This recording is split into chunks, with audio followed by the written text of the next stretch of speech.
আজিজ আলম কর্তৃক ছাত্রদলের উপর দোষ চাপানো হয়েছে সে বিষয়ে আমরা আজকে এখানে আমন্ত্রণ জানিয়েছি। আমরা ইদানিং লক্ষ্য করছি বাংলাদেশের কোনো শিক্ষাঙ্গনে কোনো অপ্রীতিকর কোনো ঘটনা ঘটলেই সাথে সাথে বাংলাদেশ জাতীয়তাবাদী ছাত্র দলের নামটিকে অনাকাঙ্ক্ষিতভাবে জড়িয়ে সংবাদ পরিবেশন করা হচ্ছে, অথবা আমরা দেখেছি যে বিভিন্ন মহল থেকে বাংলাদেশ জাতীয়তাবাদী ছাত্র দলের নামটি সেখানে ব্যবহার করা হচ্ছে।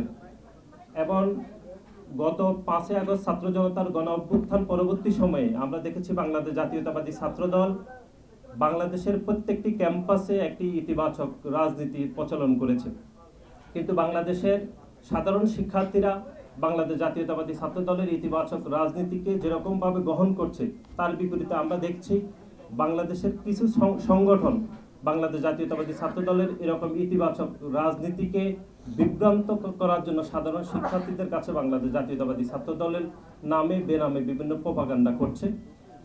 তারই ধারাবাহিকতায় আজকে আমরা এখানে আপনাদেরকে আমন্ত্রণ জানিয়েছি।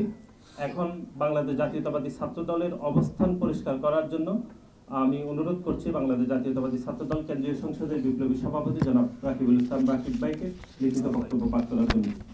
বেসরকারি বিশ্ববিদ্যালয়ের শিক্ষার্থীদের সাথে সংগঠিত অপ্রীতিকর ঘটনায় জাতীয় নাগরিক পার্টির নেতা সার্জিস আলম কর্তৃক ছাত্রদলের উপর দোষ চাপানোর নিন্দা ও প্রতিবাদ। গত 5 মার্চ 2025 তারিখে জাতীয় নাগরিক পার্টির নেতা জনাব সার্জিস আলমের সাথে বেসরকারি বিশ্ববিদ্যালয়ের সাধারণ শিক্ষার্থীদের মধ্যে একটি অনাকাঙ্ক্ষিত ও অপ্রীতিকর ঘটনা ঘটেছে। দেশের যে কোনো জায়গায় কোনো অপ্রীতিকর ঘটনা ঘটলেই উদ্দেশ্য প্রণোদিতভাবে বাংলাদেশ জাতীয়তাবাদী ছাত্র দলের নাম জড়ানোর একটি দুরভিসন্ধিমূলক প্রবণতা আমরা লক্ষ্য করছি। বিষয়টি অত্যন্ত উদ্বেগজনক। নর্থ সাউথ বিশ্ববিদ্যালয়ে সংগঠিত ঘটনার প্রকৃত বৃত্তান্ত এই যে বুধবার রাত 10টার পরে সার্জিস আলম তার কর্মী সমর্থকদের নিয়ে বসুন্ধরা এলাকার ঘাটপাড় থেকে নর্থ সাউথ বিশ্ববিদ্যালয়ের 8 নম্বর গেটের দিকে আসেন। এই সময়ে 8 নম্বর গেটে নর্থ সাউথ বিশ্ববিদ্যালয়ের শিক্ষার্থীরা আড্ডারত ছিলেন। গেটের সামনে সার্জিস আলমের উপস্থিতি দেখে বেসরকারি বিশ্ববিদ্যালয়ের ছাত্ররা সার্জিস আলমকে উদ্দেশ্য করে দাবির সিন্ডিকেট ভেঙে দাও, গুড়িয়ে দাও স্লোগান দেয়। উল্লেখ্য, নবগঠিত গণতান্ত্রিক ছাত্র সংসদে বেসরকারি বিশ্ববিদ্যালয়ের শিক্ষার্থীদের যথাযথ মূল্যায়ন না করার অভিযোগে উক্ত ছাত্র সংগঠনটি কতিপয় ক্ষমতাশালী নেতা আত্মপ্রকাশের দিনেই বেসরকারি বিশ্ববিদ্যালয়ের শিক্ষার্থীদের সাথে মধুর ক্যান্টিনে সংঘর্ষে জড়িয়েছে। জাতীয় নাগরিক পার্টি এবং গণতান্ত্রিক ছাত্র সংসদের শীর্ষ নেতাদের সাথে বেসরকারি বিশ্ববিদ্যালয়ের শিক্ষার্থীদের সাম্প্রতিক উত্তেজনাপূর্ণ সম্পর্কের কথা দেশের সকল রাজনীতি সচেতন মানুষের অবগত। পূর্বের রেশারেশির জের ধরেই নর্থ সাউথ বিশ্ববিদ্যালয়ে সার্জিস আলম বেসরকারি বিশ্ববিদ্যালয়ের শিক্ষার্থীদের বিক্ষোভের মুখে পড়েন। এ সময়ে সার্জিস আলমের সাথে নর্থ সাউথ বিশ্ববিদ্যালয়ের শিক্ষার্থীরা বাক বিতণ্ডায় জড়িয়ে পড়েন।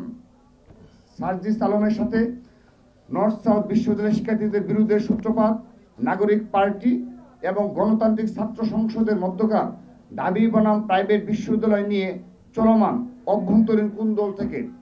কিন্তু দুঃখজনকভাবে সার্জিস আলম এই ঘটনাকে রাজনৈতিক রূপ দেওয়ার জন্য ছাত্রদলকে দায়ী করে ফেসবুকে পোস্ট করেন।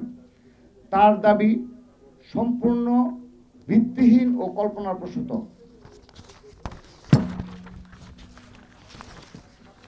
সার্জিস আলম তার পোস্টে নর্থ সাউথ বিশ্ববিদ্যালয়ের শিক্ষার্থীদের সন্ত্রাসী, দুষ্কৃতিকারী এবং টুকাই হিসাবে উল্লেখ করে নর্থ সাউথ বিশ্ববিদ্যালয় সহ দেশের সকল শিক্ষা প্রতিষ্ঠানের শিক্ষার্থীদের অপমান করেছেন। আমরা তার এই উদ্ধতপূর্ণ ও বিদ্বেষমূলক বক্তব্যের তীব্র নিন্দা জানাই। সার্জিস আলমের বক্তব্যে জুলাই আগস্টের গণ অভ্যুত্থানে বেসরকারি বিশ্ববিদ্যালয়ের শিক্ষার্থীদের নজিরবিহীন ত্যাগকে মর্যাদা হানি করা হয়েছে। আমরা তার এই বক্তব্য প্রত্যাহার করার দাবি জানাচ্ছি।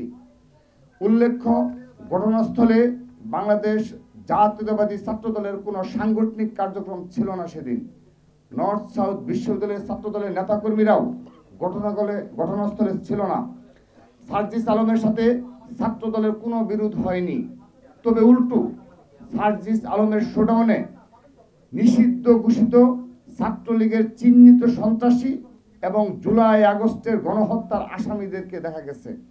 এভাবে জাতীয় নাগরিক পার্টি ও তাদের ছাত্র সংগঠনে নিষিদ্ধ ছাত্রলীগের পুনর্বাসন নেতাকর্মীদের পুনর্বাসন হচ্ছে। আমরা নিষিদ্ধ সংগঠনের নেতাকর্মীদের পুনর্বাসনের নিন্দা জানাচ্ছি। নর্থ সাউথ বিশ্ববিদ্যালয়ের শিক্ষার্থীদের সাথে সার্জিস আলমের বিরোধের মধ্যে কোনো ছাত্রদলের নেতা কর্মীর উপস্থিতি ছিল কিনা আমরা তা পর্যালোচনা করে দেখছি। তথ্যপত্র সংগ্রহ করার কাজ চলছে। যদি ছাত্রদলের কারো কোনো ন্যূনতম অসাংগঠনিক সংশ্লিষ্ট থেকে থাকে তাহলে আমরা ছাত্রদলের পক্ষ থেকে আন্তরিকভাবে দুঃখ প্রকাশ করছি। একই সাথে বেসরকারি বিশ্ববিদ্যালয়ের শিক্ষার্থীদের সাথে ঘটে যাওয়া ঘটনার দায় ছাত্রদলের উপর চাপানোর কৌশলের বিরুদ্ধে আমরা নিন্দা ও প্রতিবাদ জানাচ্ছি। সবাইকে ধন্যবাদ।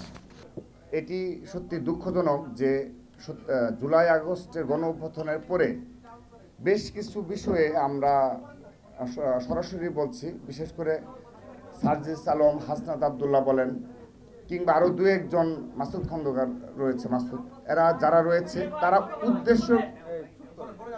তারা উদ্দেশ্য প্রণোদিতভাবেই ছোটোখাটো ঘটনাতেও আমাদের ছাত্রদলের নাম জড়ায়।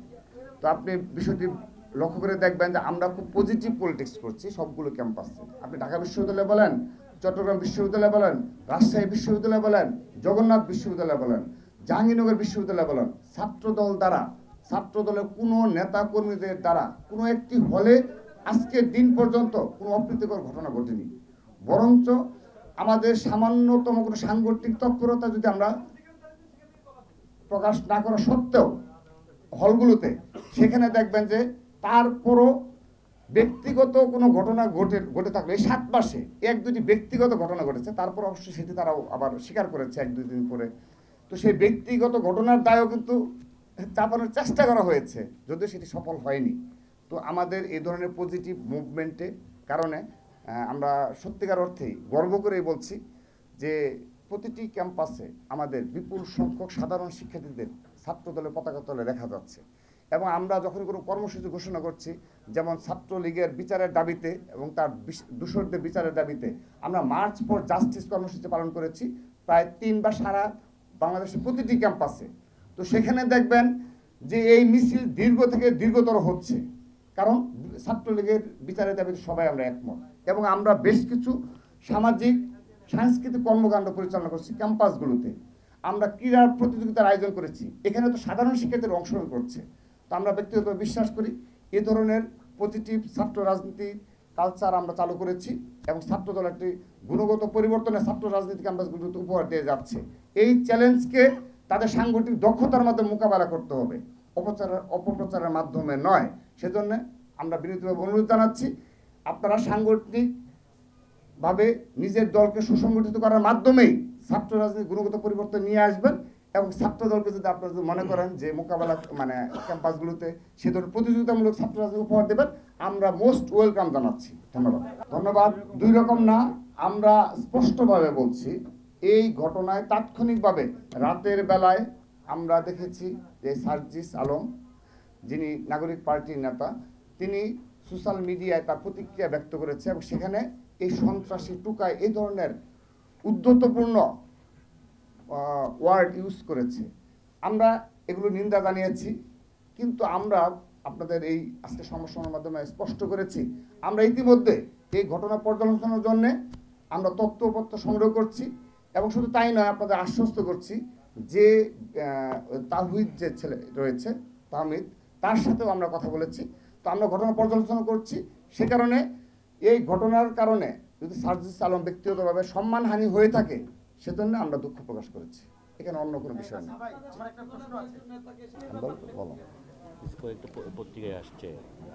আমরা যেটি স্পষ্টভাবে বলতে চাই সেটি হচ্ছে ন্যাশনাল সিটিজেন পার্টির মুখ্য সংগঠক উত্তরাঞ্চল জনাব সার্জিস আলমের সাথে বাংলাদেশ জাতীয়তাবাদী ছাত্র দলের প্রত্যেকটি নেতাকর্মীর সুসম্পর্ক রয়েছে। আমাদের সাথে তাদের নিবিড় যোগাযোগ হয় যে কোনো বিষয়ে।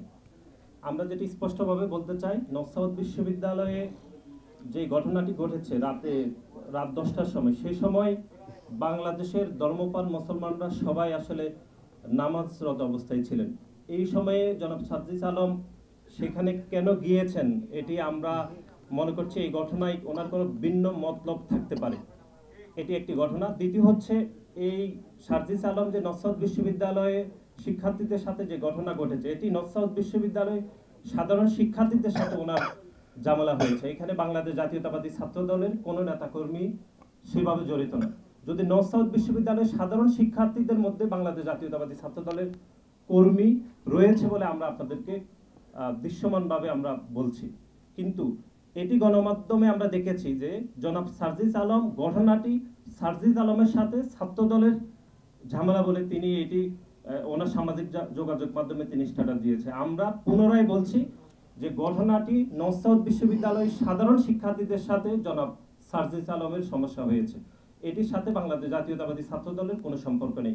সাধারণ শিক্ষার্থীদের মধ্যে যদি বাংলাদেশ জাতীয়তাবাদী ছাত্র দলের কর্মী রয়েছে এরকম আমরা মনে করছি, এটি আমরা যাচাই বাছাই করে দেখছি। আর আরেকটি বিষয় আপনারা যেটি বলেছেন সেটি হচ্ছে, আমরা বলেছি যদি এরপরও ছাত্র দলের কোনো নেতা কর্মী জড়িত থাকে আমরা দুঃখ প্রকাশ করছি, কিন্তু আমাদের যে তদন্ত রিপোর্ট আপনারা যেটি বলেছেন সেটি ইতিমধ্যে কাজ চলমান রয়েছে। প্রাথমিক তদন্তে আমরা যে তথ্যগুলো আসছে সেটি আমরা আপনাদেরকে এখানে পুনর্ব্যক্ত করলাম। এটি প্রথম বলছি, নতুন রাজনৈতিক দল গঠিত হয়েছে। ইতিমধ্যে আপনারা দেখেছেন যে গণ অভ্যুত্থান পরবর্তী সময়ে যারা গণ অভ্যুত্থানের নেতৃত্ব দিয়েছিল, বিশেষ করে আমরা বারবার যেটি গণমাধ্যমে বলেছি যে যারা গণ অভ্যুত্থানের নেতৃত্ব দিয়েছে তারা গণ অভ্যুত্থানের মালিকানা চিন্তাই করার যে কথাবার্তা আমরা এগুলো গণমাধ্যমে বলেছি, একক ইজাদার হিসাবে তারা গণ অভ্যুত্থানের মালিকানা চিন্তাই করেছে।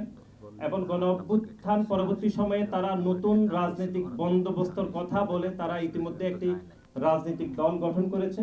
আমাদের দলের পক্ষ থেকে সেই সিদ্ধান্তকে স্বাগত জানানো হয়েছে এবং বাংলাদেশ জাতীয়তাবাদী ছাত্র দলের পক্ষ থেকে আমরা স্বাগত জানিয়েছি। কিন্তু আমরা যেটি উদ্বেগের সহিত লক্ষ্য করলাম সেটি হচ্ছে, নতুন রাজনৈতিক দল যে গঠিত হয়েছে নতুন রাজনৈতিক বন্দোবস্ত হিসাবে, সেটিতে আমরা আসলে নতুনত্ব কিছু দেখিনি।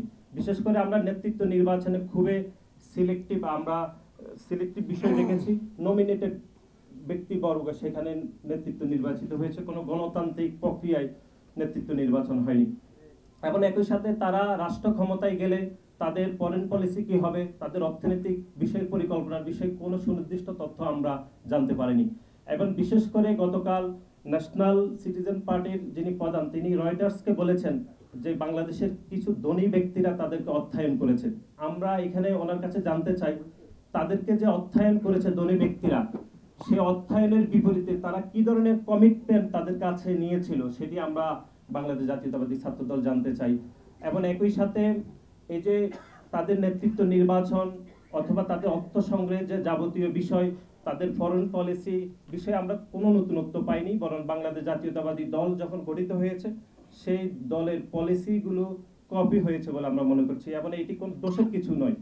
সুতরাং সার্বিক বিষয়ে নতুন যে দল গঠিত হয়েছে সেটা নতুন রাজনৈতিক বন্দোবস্ত হয়নি, একই সাথে আমাদের কাছে মনে হচ্ছে এটি আদিম রাজনৈতিক বন্দোবস্ত হয়েছে বলে আমরা মনে করছি।